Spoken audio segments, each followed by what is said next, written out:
Hello and welcome to the channel. Here we talk about my experiences during lockup for educational use. I do not condone or glorify the behaviors in my stories. I spent 2 years in lockup at CFCF, and now that I'm out, I want to tell you guys about it.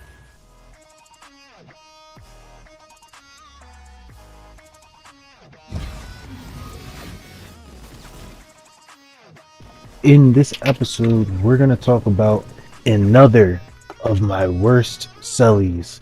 And the main reason I'm making this video is because honestly, I've had a lot of really terrible cellies. And honestly, I'm thinking about making a series about them.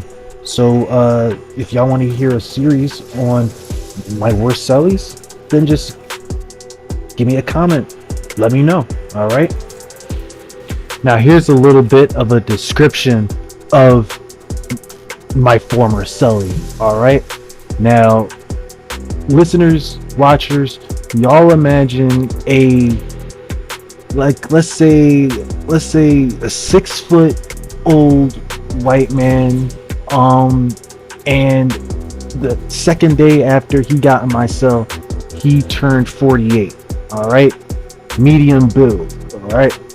Now, this dude was a psychopath, okay? And I don't mean that in the non-literal form. I mean that in the literal form, okay? He was a psychopath, okay? This dude was essentially an old crackhead, all right? Now, I'm not gonna make this video and pretend like me and this celly weren't really cool, because we were really cool. And I'm not gonna lie, we had a lot of profound conversations in the cell, you know what I'm saying? But that does not detract from the fact that he was crazy and I pretty much couldn't deal with him. We almost fought a few times, all right? And then eventually it just got to be too much, all right? But let me just get into a little bit about him, all right? So he was pretty particular. He was a pretty particular kind of guy, all right? Now, while we were locked up, right? He loved the cold, and I'm just gonna attribute that to maybe a white thing. No racism intended, right? But I'm just gonna say that's maybe a white thing. He loved the cold. It could have been 40 degrees in the cell and he wouldn't have wanted to close up the vents at all, because he was under the impression that the cold kills the bacteria. And yeah, I get that, but we were cleaning the cell pretty much at least 2-3 times a week, you know what I'm saying? He just wanted it cold in there, all right? He was extremely particular, and he always stuck to himself, me, or basically one other white guy while we were out on recreation. If y'all can't tell by my voice and my mannerisms, I'm black, all right? So pretty much the only reason he was hanging out with me was because I was his celly, and we actually did click, you know what I'm saying? He was a cool guy until he wasn't, which brings me into the next section of my video. He was really cool until he wasn't cool, and he started doing all this out of pocket stuff, all right? So let me just talk about some real quick pros about him, okay? So one pro is that he wasn't dull. He was actually very funny, very energetic, and generally just a really good person to talk to. He had a lot of great funny stories, life gems to drop on you, you know what I'm saying? Which brings me into my next point. Him being older than me, he was inherently wiser. Now that doesn't always mean smarter. You can be dumb but wise. Does that make sense?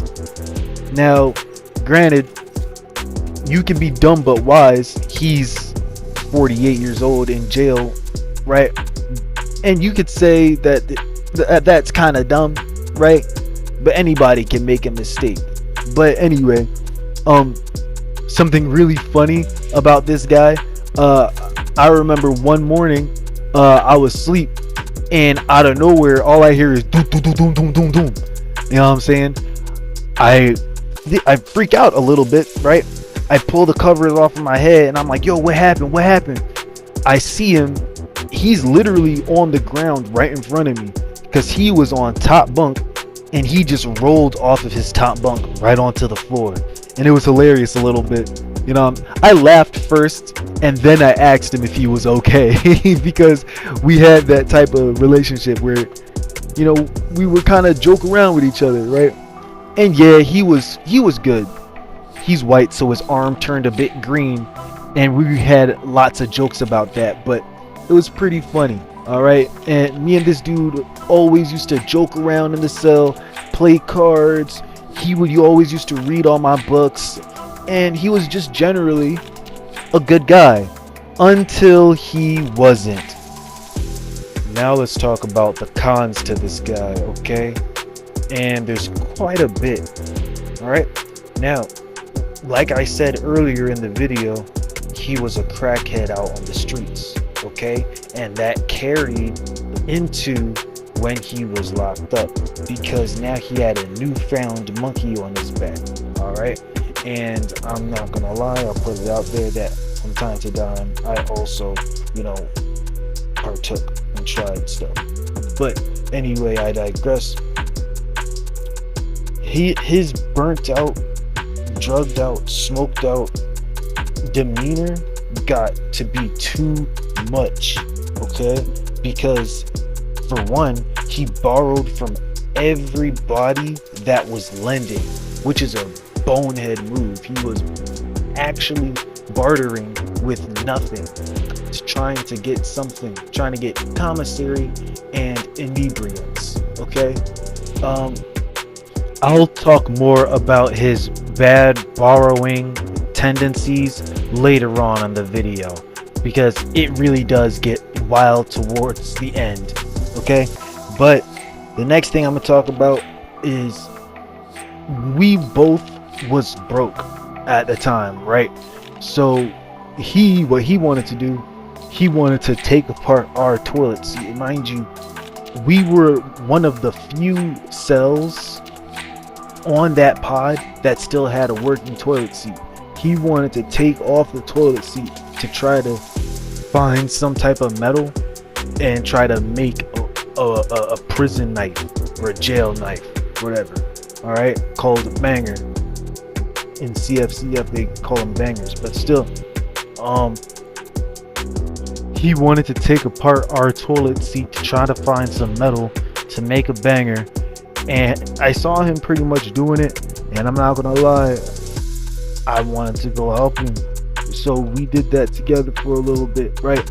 But now it's a con on my list, because when he went to go get some money for this item, right? When he went to go get some money for this item, he only ended up getting like $10 or maybe $15 in commissary, which he could have gotten a lot more. All right, but I guess he used some of it to pay off his debt, and it kind of started a little something, which brings me into the next con, okay? We almost fought a couple times, okay? One time we almost fought because he had just got back to the cell, and I think I had plugged up the vent because it was really cold and I was trying to take a nap, right? And he got all upset. Mind you, he was up on the top bunk, right? And he hopped down and like pumped his fist downward and went to go try to put on his shoes or something. And I was like, yo bro, what is you trying to do, bro? Like, why is you jumping up and putting on shoes like you really trying to do something to me right now, right? And then he pretty much backed down after that. Me and him were arguing back and forth for a little bit, but after a little bit, it kind of just calmed down. That's one time we were about to fight. And again, I'll talk more about another time we were about to fight towards the end of the video, which it's coming up real soon. All right. The next con about this guy is he was a little bit selfish and probably a little bit racist. Okay. Now, when I say a little bit racist, right? I'm black, he's white, we're both cellies, right? And out on our pod, there is a mix of different kinds of people, all nationalities pretty much, right? So if one person come back in the cell, right, that pissed him off, to me, he's venting and he's saying all these slurs and all this slurs and all these slurs, right? But he didn't say nothing about black people, right? Yet the first time he said something about I don't remember. I think it was probably Hispanic community, right? But still, he was saying slurs to people. Okay, now mind you, right? I guess one day he got real comfortable and he dropped an N-bomb with a hard ER, right? And I'm pretty sure he was really fried when he did all that. But I was reasonably pissed off with him. But like, I was trying to tell him like, yo, you wouldn't say none of that to nobody. If anybody else was your celly, you would not have been saying that. I dare you to go out there and say that right now. I dare you. And I kept on daring him, and he wasn't going to do nothing. And he was trying to calm me down because I was getting hyped and I was about to go on the door and, you know, tell everybody on the block that he pretty much dropping hard ERs. You see what I'm saying? But he apologized, he calmed down, he apologized, and it didn't go farther than it had to. You know what I'm saying? But now I'm going to get into how he finally left the cell. All right. Now, we had gotten razors. The guards were passing out razors, right? We both signed up to get a razor, and we have a really crappy little reflective mirror, I guess, inside of our cell, right? And the turn order to go shave was me first and then him, all right? Because I had less facial hair than he had. You see what I'm saying? But he wanted to cause a scene just because his new white friend, I guess, moved into the cell next door. And he pretty much plotted a reason to get out of the cell with me. Alright. But look, it got out of hand really fast. So pretty much he starts going crazy. He starts going crazy, punching the walls, and I'm like, yo, bro, please calm down. And he was like, don't talk to me like a psychotherapist. Don't talk to me like a psychotherapist. And I'm like, bro, like, what do you mean talk to you like a psychotherapist talk? How does a psychotherapist talk, bro? And at that point, yeah, I was purposely antagonizing him because he was just doing too much and he was irritating me. So yeah, I was talking like a psychotherapist a little bit just to piss him off. Pretty much, he starts banging on the door, talking about, CO, get me out of here, CO, get me out of here, so I can go move next door. And pretty much that was that. They moved him, and I got another celly, right? Now, we were pretty much chilling until he decided to mess with my new celly and me out of nowhere. And so I called him a crackhead, as he was. And then he wanted to put on this big presentation like he was about to fight me, right? And this lasted for about a day because we were locked in at the end of the day, right? So he pretty much makes a big old scene like how he's going to do this, that, and the third, right? But on the next day, he apologizes, right? He sends an apology letter underneath my door, right? And he also sends me a really cool comic book. really cool comic book. I think it was called The Boys.